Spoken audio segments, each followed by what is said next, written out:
My name is Yogesh Swami. I work for a two-person startup called Secure Substrates. We are trying to build a cryptographically secure container platform. Before joining Secure Substrates, I used to work at a company called Cryptography Research, which I think more people might know about. I still do some consulting work with them. And in fact, when I submitted this talk, I was still working at Cryptography Research. So this is a brief roadmap of my talk. Basically, I want to talk about pitfalls in protocol composition and some of the issues like sequential composition and concurrent composition. These two issues have been known in cryptographic literature for a long time.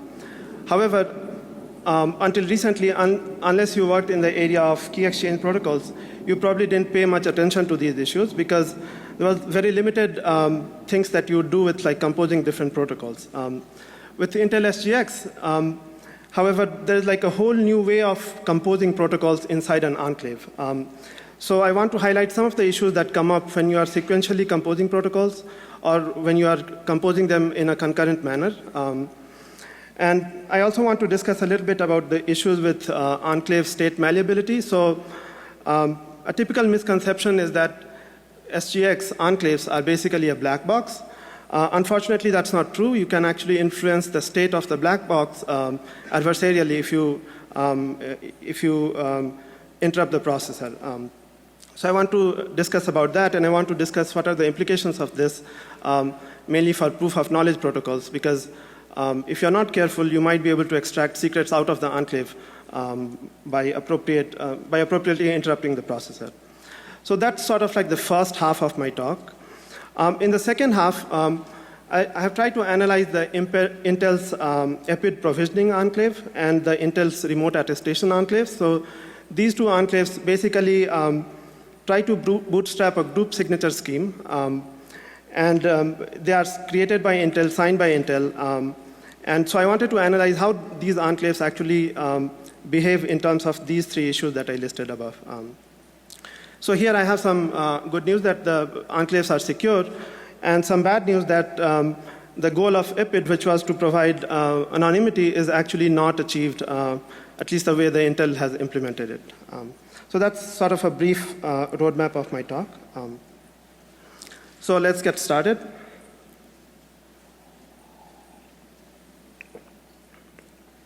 So SGX is an example of a hardware-software crypto co-design. And typically in such systems, you have a trusted piece of hardware, and you have a trusted piece of software, and you want to always, and you have like a small trusted piece of software, and you want to make sure that your trusted software always runs in the trusted piece of hardware. The problem is when you are running these things in a cloud environment, you do not know if the trusted software is actually running on the trusted hardware. So, for example, if I am an attacker, I might be able to replace the trusted hardware with a simulator of that hardware. So you can think of, for example, in this case, I have the user wants the application to run in the real hardware SGX, but the cloud provider actually switches the SGX hardware with a QEMU simulator of SGX. And there are two classes of simulator attacks that you can do. So first class is like you basically just simulate the whole thing on a general platform. The second class of attacks is where you simulate, where the simulator runs inside the trusted hardware. So to prevent attacks against the first kind of attack, the countermeasures are relatively simple. You just give Oracle access to the hardware resident key. And you cannot give the real access to the hardware resident key because the software might not be trusted. So the software might actually take the hardware key and pretend to be hardware from that point onwards. So you have to have some kind of access control mechanism, typically an Oracle, basically an Oracle-based access control mechanism to access the hardware resident key. When the attacker can run the simulator inside a trusted hardware, then the countermeasures are more difficult. And the goal typically in simulating something inside a trusted hardware is to do like a man-in-the-middle attack. The good news is that the SGX platform, SGX, by design, it has like an embedded key within the hardware, and it takes care of both these issues with simulating the hardware. So if you instantiate an enclave, And if you get a remote attestation, you are guaranteed that the whole enclave have been instantiated correctly on a real hardware. However, the question is, and maybe the essence of this talk is that since you can, just because you can instantiate the whole thing in the real hardware, does that mean that you cannot simulate some sub-computation of that whole thing outside of the enclave? But to get to that, let's look at a common SGX design paradigm. And this is not just specific to SGX. This is this also applies to things like cloud HSM, where when you are communicating with a cloud HSM, you need to make sure that you are actually talking to a cloud HSM and not a simulator of the cloud HSM. Because when you are interacting remotely, you have no guarantees that the cloud provider is actually running your software in a real cloud HSM hardware. So a common design paradigm in this is that you first define a generic remote attestation scheme. So in this example, that generic remote attestation scheme is that you pick a random nonce, sufficiently long, and you basically send that nonce to the enclave.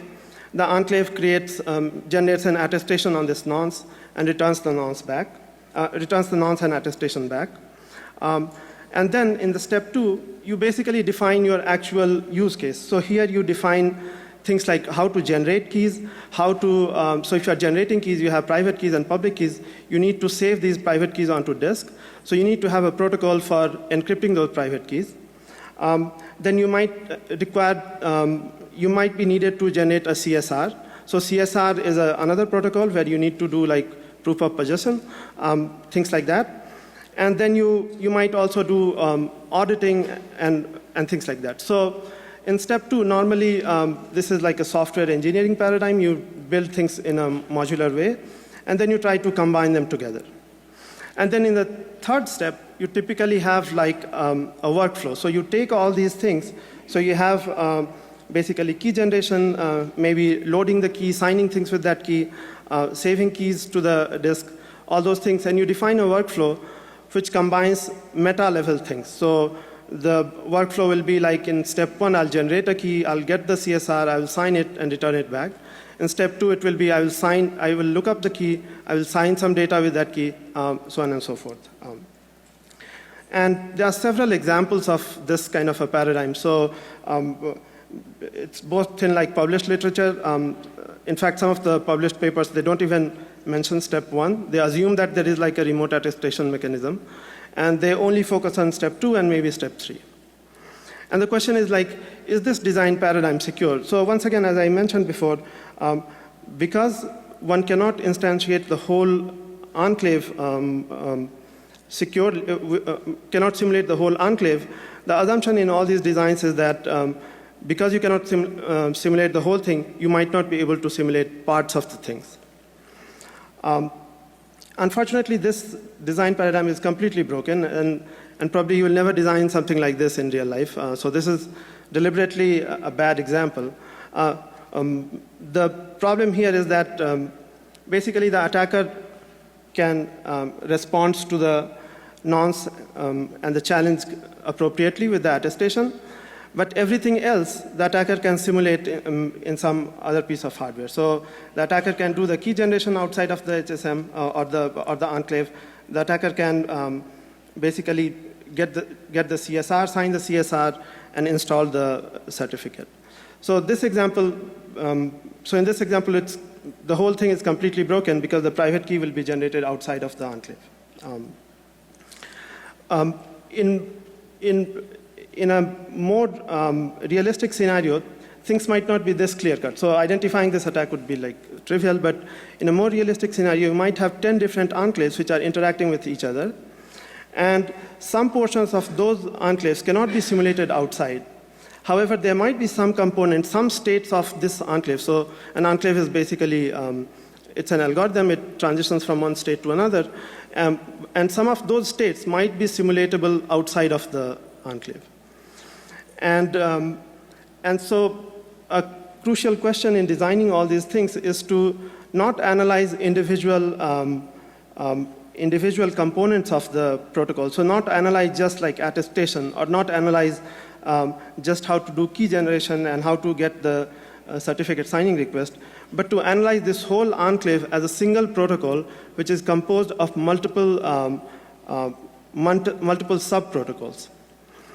And if one looks at the enclave in such a way, one can come up with some very subtle attacks. So for example, a very popular paradigm, once again, is that people love to log the hash of private data. So what I call like commitment logs, people will take like some confidential data, for example, someone's birthday, and instead of logging that birthday itself, they will log the hash of that birthday. And then later on, they will take this birthday and they will send it over TLS, assuming, and in the whole process while they are doing this, they're thinking that since I put the hash of the birthday, that's secure, because I'm putting a hash, it's not. And then since I'm sending things over TLS, no one can read the birthday. But the truth is this subtle scheme is once again not secure, because the user can enlist all the birthdays, compute its hash, and completely destroy the confidentiality of the whatever goes on the TLS. So in a mode, and this is once again an example of a sequential composition. So you are hashing things and putting it in a log, and then you are taking that actual content and you are sending it out over the wire over TLS. And there can be some even more subtle examples, which I have not listed here, where the attack is not so clear-cut, but the attacks are in terms of the bounds of your algorithm. So every crypto algorithm, you have bounds. It says like until you make like maybe 2 raised to 90 queries, until you generate like 2 raised to 90 messages, your whole system is secure. Beyond that, it completely falls apart.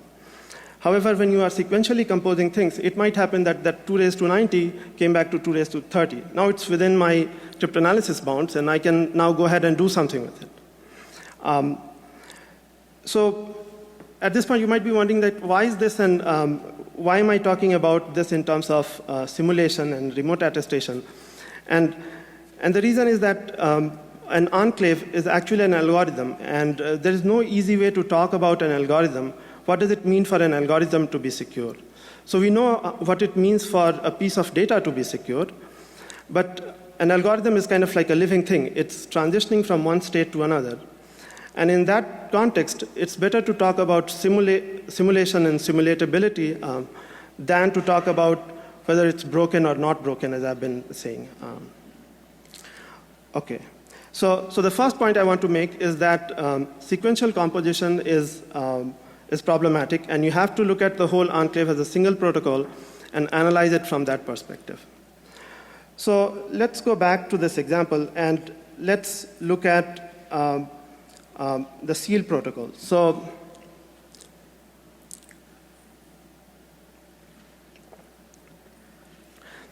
the user has generated a key, and the user now wants to save this private key.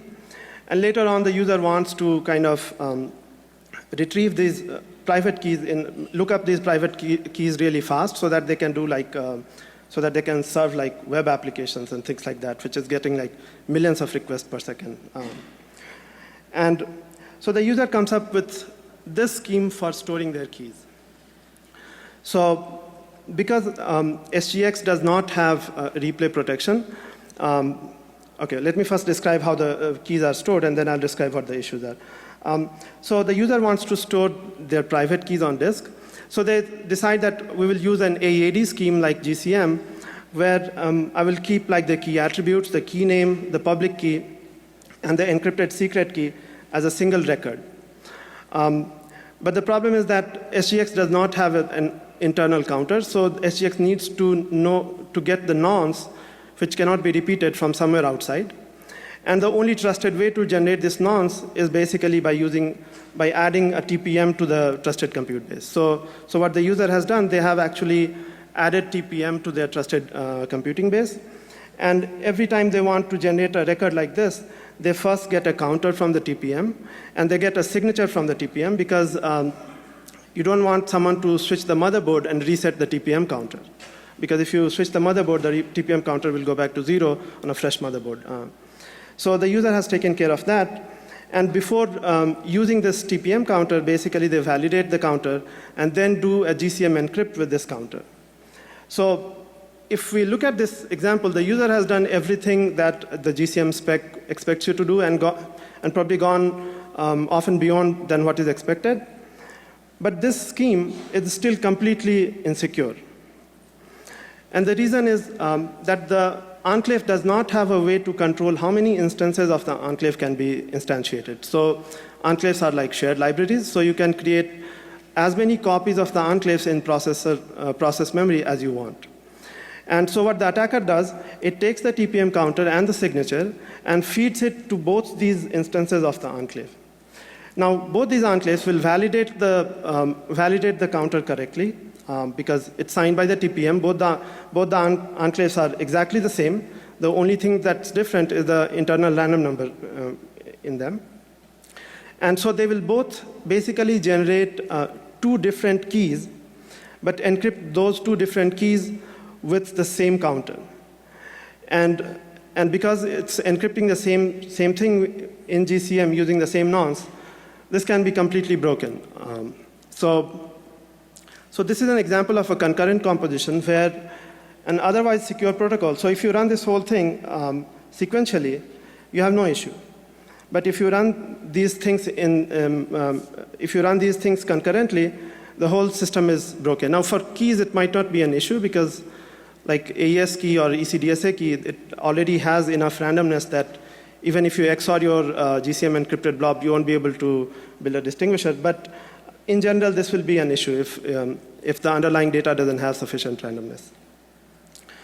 I want to point out that the SGX has the lack of replay protection. It has lots of consequences when you are actually implementing an enclave. And at least I think it's like a design flaw that there's no easy way to get a counter from the SGX, from Intel's SGX instruction set.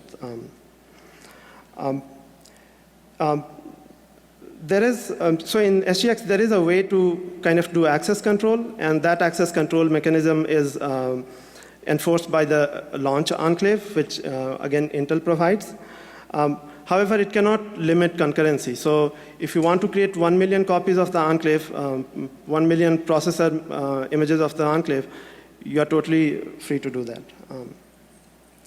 So sequential composition is a problem. Concurrent composition is a problem. And here again, the issue is not that I can extract the key or I can extract basically some part of the key. The issue here is that because I can extract some portion of the key, I might be able to simulate some subset of the state machines that my original enclave have. So the damage of all these things is not limited to that piece of data, but everything that might depend on that data. So once again, enclaves are like living things. These are algorithms, right? So you're not just affecting one node in the state machine of your enclave. You might be affecting multiple nodes in the whole system. Okay, so that's about concurrent composition. So the third issue that I want to talk about is state malleability and knowledge extractors.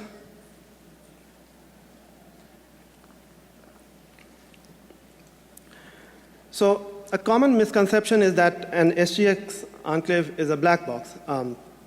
So what does it mean for something to be a black box? So conceptually, a black box is something where you make a call. So for example, on the top left diagram, you make an e-call. And from the time when you make an e-call and the time you exit out of that call, no one else outside of that black box can affect the internal state of the box. Okay, so for example, if SGX enclaves were really a black box, and if there were like a global variable called, let's say, counter, which is set to 0, when you make a call to this black box, the counter will go to 1. As long as you are inside that black box, no one outside of the black box can influence the value of this counter. So if SGX were like a pure black box, the value of this counter would either be 0 or 1. So it will be 0 when you are outside of the enclave, it will be 1 when you are inside. Unfortunately, the problem is that when the processor gets an interrupt, the SGX enclave comes out of its secure mode and hands over control to the environment, to the interrupt service routine. Now, the interrupt service routine, it's in the untrusted part of the code. So typically, you would expect that the interrupt service routine will basically return back and it will resume. However, the adversary is under no obligation to do that. So the adversary can actually create an artificial interrupt, and instead of resuming from that, it can recall the same function. So it can call the same eCall, make the same eCall, and increment the counter by whatever number it wants, right? So if you have a global state, in SGX, that global state can be influenced by the outside software. And this actually manifests in very different ways depending upon how the protocol is implemented, how different protocols are implemented. So for example, a lot of proof of knowledge protocols. So proof of knowledge protocols are those in which there is a mechanism by which you can extract the knowledge that is sitting inside that protocol. So for example, you could have like two prime numbers, and you have like your RSA modulus, which is P times Q. A proof of knowledge protocol will have a mechanism which will say, what are these two prime numbers? It's not easy to come up with a proof of knowledge with composite numbers. But the idea is that there is a mechanism to extract the knowledge that is hiding behind the protocol. And most of these proof of knowledge protocols, they basically work by giving a simulator the ability to rewind the prover. So for example, in Sigma protocols, you have a single, you have like a commit, you have a challenge and a response, and you prove proof of knowledge by, for the same commit, if someone can respond to two challenges, you can solve for the secret that is sitting behind.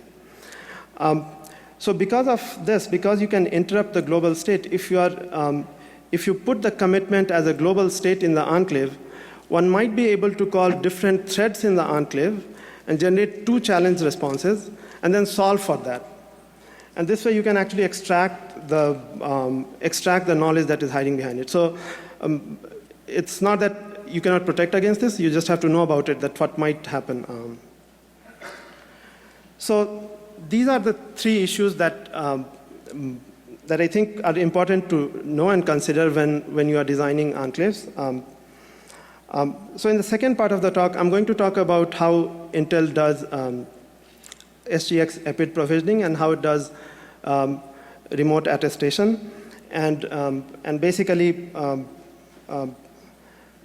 try to find out like how, if these things are secure under those three issues that I mentioned before.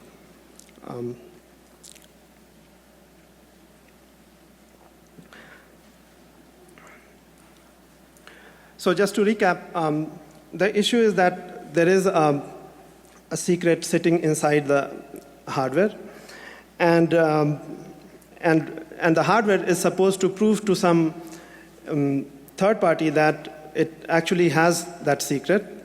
And the question is, how can the hardware do this, especially when some malicious software might be running on that hardware? And the simplest way to do that would be to use something like a signature of knowledge scheme, like a Schnorr signature, which will prove that the hardware actually has this secret. The problem with that is that it raises issues, concerns about the privacy. So with such a scheme, if the same platform signs two messages using Schnorr signatures, you might be able to link those two signatures. You might be able to find out if it's the same platform or if it is a different platform. So these are randomized, but they are still linkable. So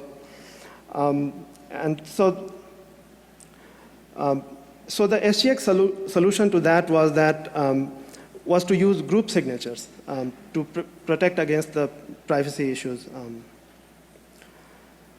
So just a very brief overview of group signatures. So group signatures are a lot like standard signatures, that you have a public key with which you can verify signed messages.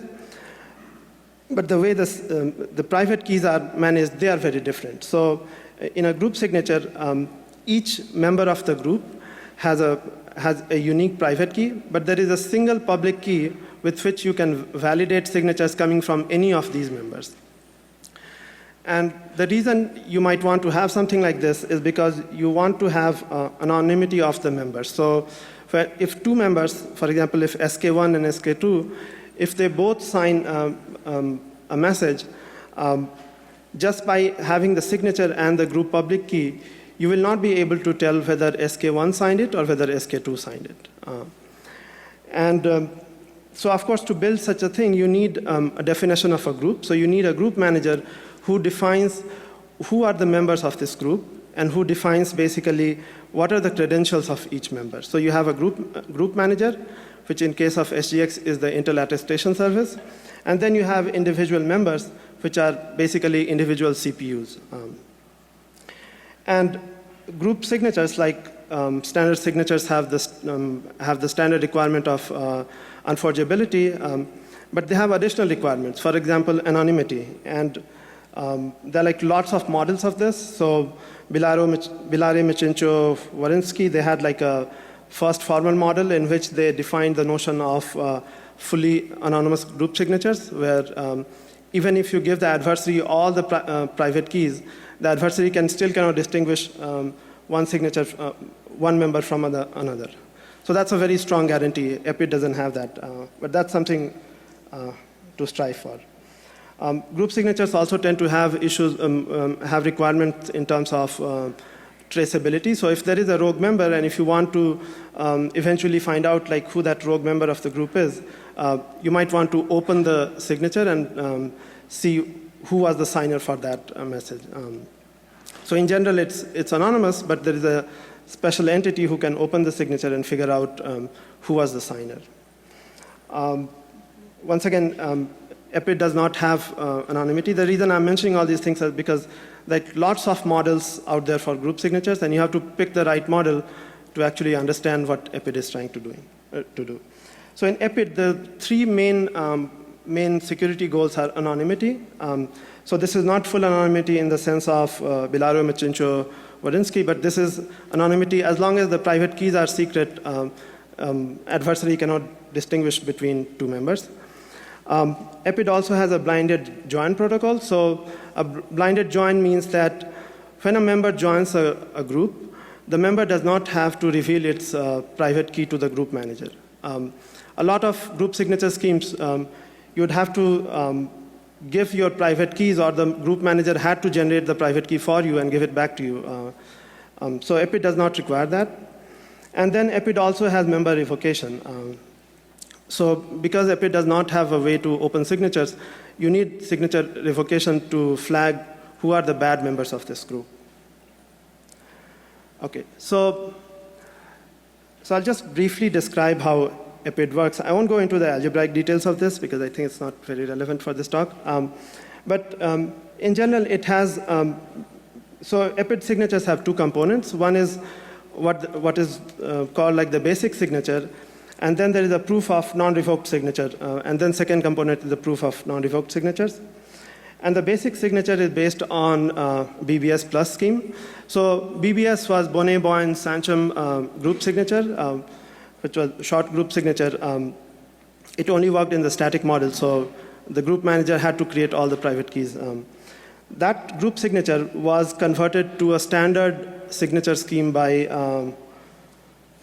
Aus, Susilo, and Mu. And there they only make assumptions about QSDH and it's CCA2 secure in standard model. What that means is that you don't need to have, you don't see in this whole scheme, for example, anyone computing hashes on commitments and things like that. You might still have to compute a hash of the message to map the message to a field element, but that's about it. You don't need to actually make assumptions about like the random oracle model. And so EPID makes heavy use of BBS plus signature scheme. And the construction is something like this. The member basically generates its own private key, which is gamma. And then it gets a BBS plus signature on gamma from the group manager. And since the model is and since the signature is in the standard model, you can actually prove things about this signature. So that's one of the advantages of using BBS Plus, is that since it's in the standard model, you can prove properties of the signature. And to sign a message, basically any member who has got a signature on its private key can prove in zero knowledge that I know a gamma, and I have a signature from the group manager on that gamma. And this is the zero knowledge proof of that. So BBS Plus is a really very pretty signature scheme. I won't go into any more details. Notice that the join protocol it's a zero knowledge protocol. And most zero knowledge protocols have issues with concurrent join. EPID does not by itself try to address that.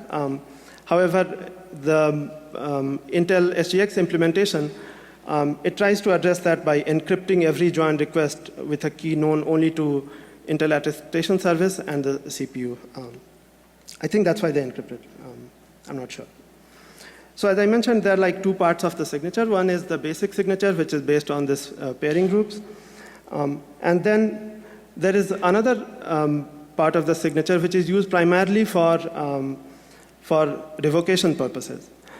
And the way this works is like every time someone signs something, they also pick a random group element, and they create that random element and exponentiate it with the private key. So here I'm putting F, but that should have been gamma.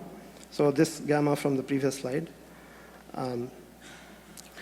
And basically they have the basic signature as well as these two group elements as part of each signature. And based on this, when the group manager wants to revoke someone's, so EPID has like a signature-based revocation. So remember, these are like group signatures where you have a single public key. So you cannot just put like the public key in the revocation list. You have to do something other than that. So one way to do that is to do that with the private key, which is the private key-based revocation. But the other way is to basically do a signature-based revocation where you suspect that this particular signature came from a fraudulent signer. And the way you do that is essentially by flagging these values of B and K and putting it in the revocation list.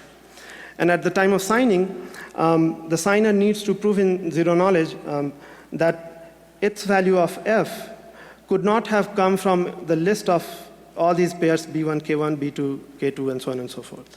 So once again, because zero knowledge proofs are like really powerful, you can prove any statement in NP. You can prove things like this. I wouldn't say very efficiently, but you can prove them. So these are two kinds of signatures. One key thing I want to mention here is that EPID allows signatures to be linkable. What that means is that if you wanted, you can pick the same value of B for all the signatures that you generate. And this way you can tell the endpoint that all these signatures are coming from the same endpoint. So EPID lets you have sort of like linkable signatures. So I already mentioned about the private key-based revocation. One strange thing about the private key-based revocation is that once your private key goes into the revocation list, you retroactively lose all anonymity because EPID does not have full anonymity. Okay, so that's about how EPID signatures work. So let's say I have an implementation of EPID signatures, but the question still remains, how should a member be allowed to join an EPID group, right? So anyone can generate like a EPID private key. They can submit it to a group manager. They can get like credentials from the group manager. But the crucial question, at least in case of SGX, is how does this private key, how does a member, a CPU, manages to convince Intel Attestation Service that it's a valid SGX hardware?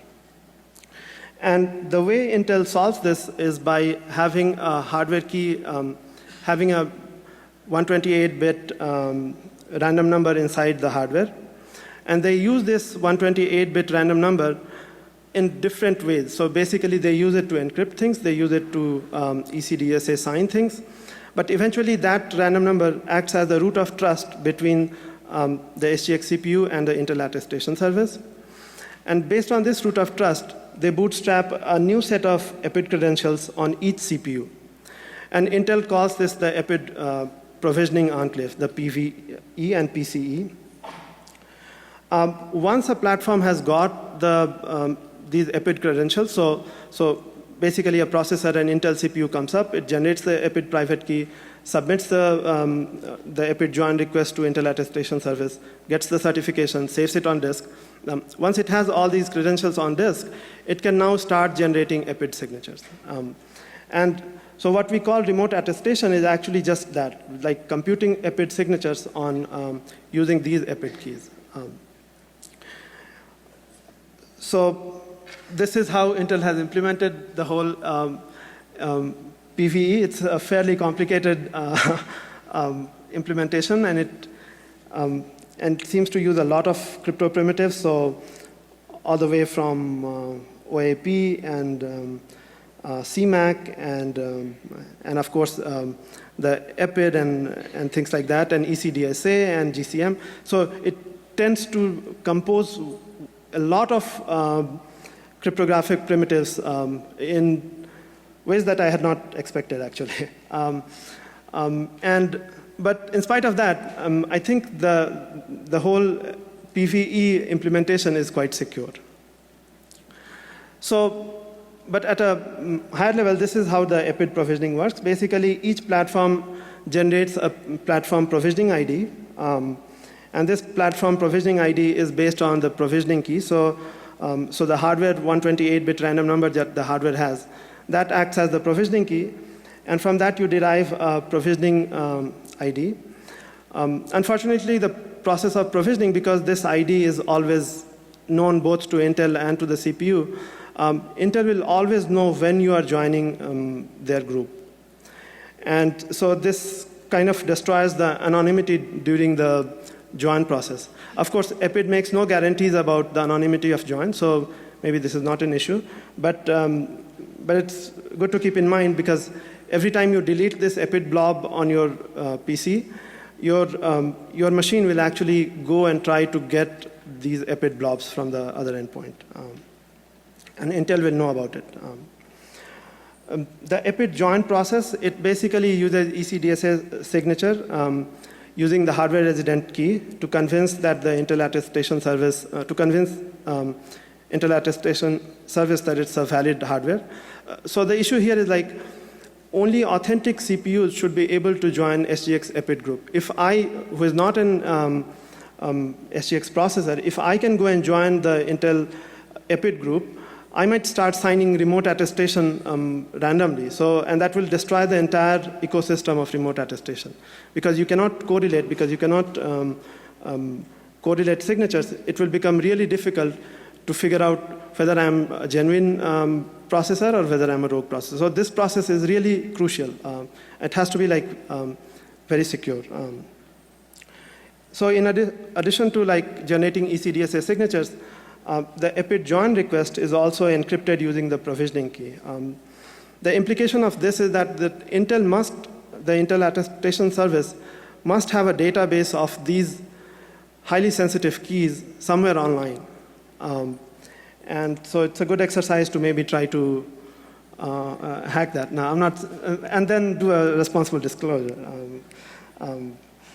And the third strange thing about how Intel has implemented the provisioning enclave is that they encrypt the member private key using a different key and upload it also to Intel Attestation Service. So remember, the join protocol in EPID itself, it's blinded. So the group manager doesn't need to know the private key.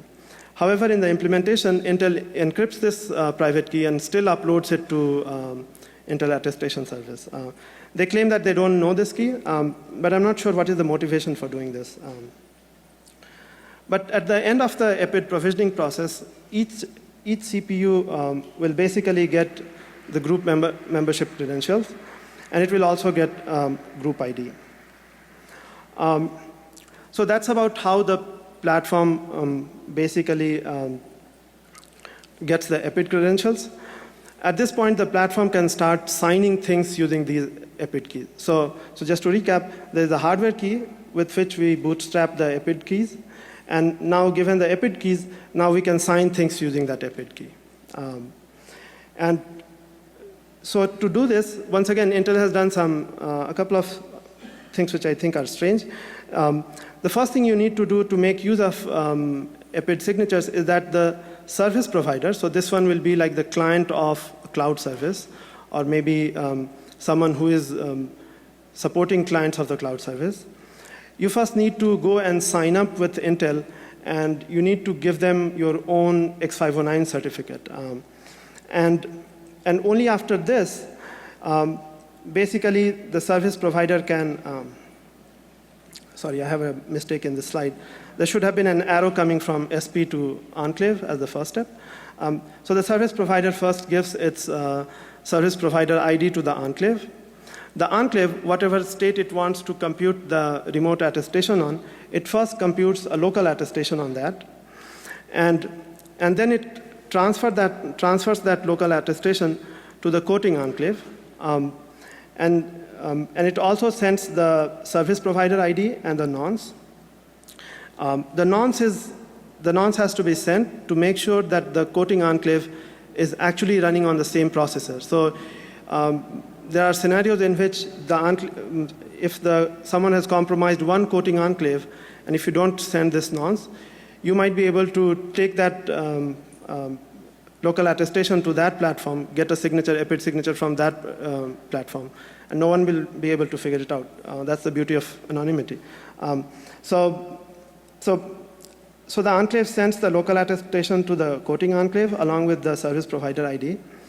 The quoting Enclave basically validates the local attestation, and then using the EPID private key, it will create an EPID signature on the identity of the Enclave. So the identity of the Enclave is basically the Mr. Enclave and the Mr. Signer and the attributes and these things that Intel has defined. And these things come from the actual hardware, so you cannot spoof these things in the local attestation. The strange thing about the quoting Enclave, however, is that it does not give you the raw signature, the raw EPID signature. Instead, it encrypts that raw signature with an authenticated public key. And the private key of that public key is only known to Intel Attestation Service. So even if you have like the group public key with you, you cannot locally validate EPID signatures. And so once you get these encrypted EPID signatures, you have to actually go back to Intel Attestation Service and get an yes or no from Intel. I find this problematic because if Intel wanted to do a man-in-the-middle attack on one of these enclaves, it could actually always respond by saying yes to these messages. So even though the signature is invalid, it could also say that this enclave is good, go ahead. And this way they might be able to put like a intermediary enclave in the middle, which does the man-in-the-middle. But this is how they have kind of implemented. So basically, to summarize the talk, both the provisioning enclave, all the provisioning enclaves and the quoting enclaves, these are securely implemented, and they are securely implemented in the sense of sequential composition as well as like concurrent composition. I haven't fully analyzed the concurrent zero knowledge that goes in the join protocol, but since it's encrypted, you cannot arbitrarily interleave these join messages, and you will not probably have the problems that people typically run into with concurrent zero knowledge.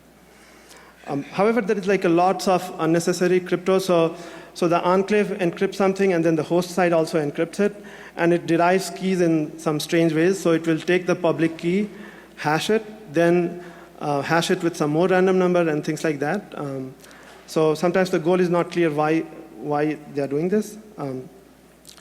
The second conclusion I would say is that there's no privacy in spite of the group signatures. And the reason is that since the signatures are encrypted, whenever Intel is kind of decrypting it and validating that signature, it knows the service provider. So there is privacy in terms of the privacy of the processor, but there is no privacy in terms of the service provider. So every time you do a remote attestation, basically Intel will know that you are talking to an SGX processor. And the other issue is that this can be used for doing a man-in-the-middle attack, especially if Intel as a company is compelled to do that. So that's kind of the end of my talk. So I'm almost on time, 5 minutes ahead. So I'm happy to take any questions.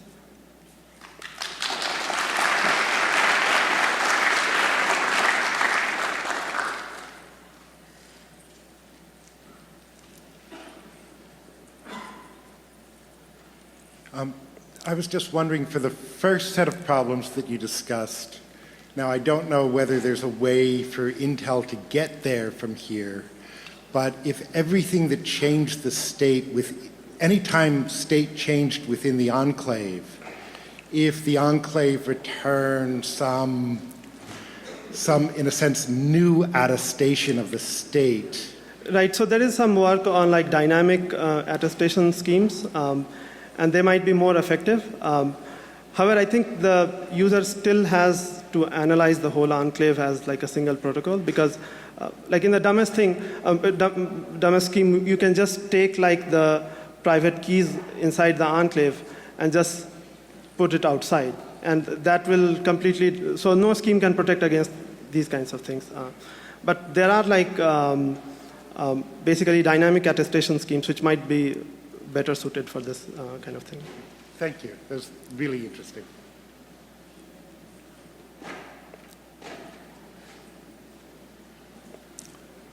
So one quick question.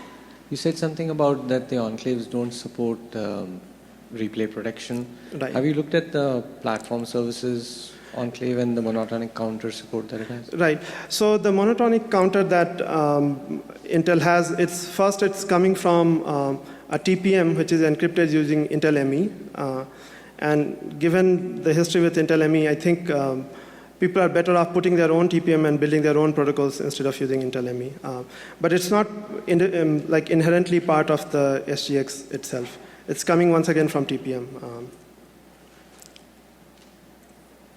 Yeah. This is kind of maybe not relevant to the crypto, but do you think it's likely that they take that signing the group signature out of the specifications of the coding enclave so that later we can independently verify signatures? Right. So the issue there is like, so basically the root of trust that is there, which is known between Intel and so this root of trust, which is a key in the hardware and known to the Intel, somehow a third party will have to know about this if people want to bootstrap their own security. However, one possible scenario is that you do all of this, but then you use one-time EPID signature to validate all this, and then you bootstrap from the EPID signature a whole new set of credentials. So that's completely possible. Sorry, I think I wasn't clear. I wasn't talking about the join protocol, just remote attestation, because there, if they had a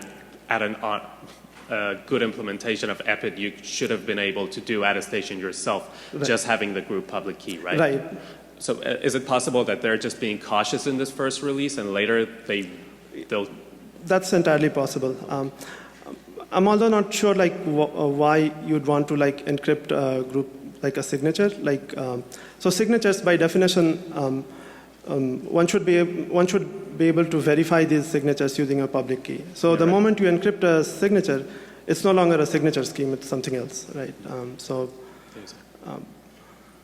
can an overall takeaway be that EPID is pretty much a good protocol apart from some unnecessary complexity, but right, they have a much inferior implementation of it? So EPID, I would say, is secure, although efficiency-wise, it's still very heavyweight. So you have like lots of, so basically it uses pairing, so you have to run Miller's algorithm multiple times. And then you have to prove like non-equality of discrete logs. And so the zero-knowledge proof of that, so for each element in your revocation list, you have to do multiple exponentiations and things like that. So because of that, it's really computationally intensive. However, it's secure. So there is like good proofs in the paper that it's secure. Thanks. So This is very interesting research. Thank you. yeah, thanks. Has Intel had a response to this? What's their response been to this research? No, so I've been traveling. I just came back from vacation. So That'll be interesting. all right, so I think we're out of time. Yeah, guys, if you want to continue the discussion, we take down the brief A, the speaker wrap-up room. You guys will be there available for you. Thanks.